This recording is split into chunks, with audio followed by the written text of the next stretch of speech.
are describing lesson 5 of civics, working of institutions. In the previous video we discussed about the topic prime minister. Now we will start president, appointment of president and functions of president. The rank given to the president of India, that is the head of the state. The president supervises the overall functioning of all the institutions in India.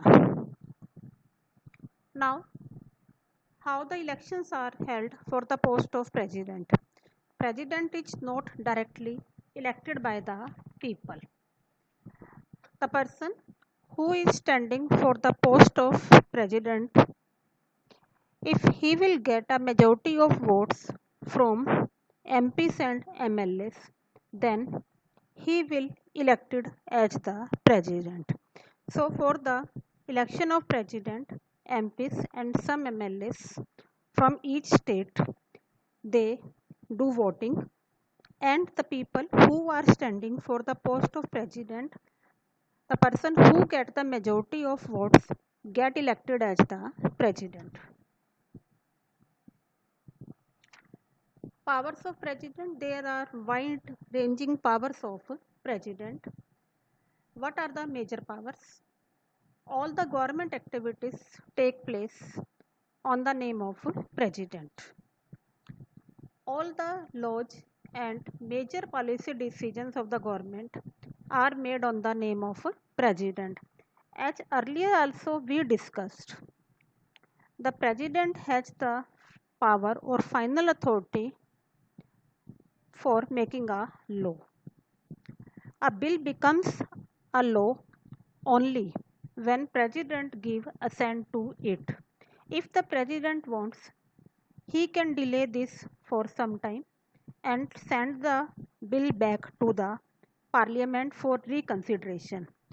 If the parliament again passes the bill, then president has to sign it. So we can say that a bill becomes a law only after the consent of the president.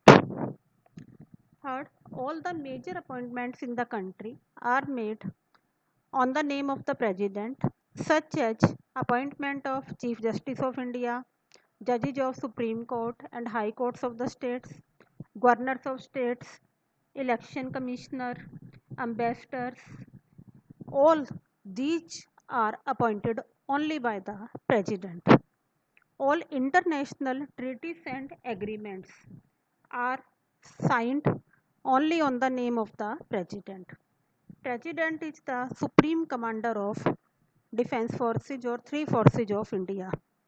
President can impose his rule in any state also if the state government is not working in a proper way. In case of terrorism also, emergency can be imposed in any state by the president. President has the power to deduct the salary of government employees for 1 or 2 days in case of any disaster. The president appoints the prime minister.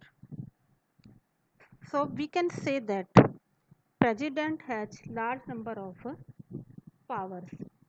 So president appoints a leader which get the majority in the Lok Sabha as the prime minister. So there are so large number of powers given to the president, but in our country the president has nominal powers.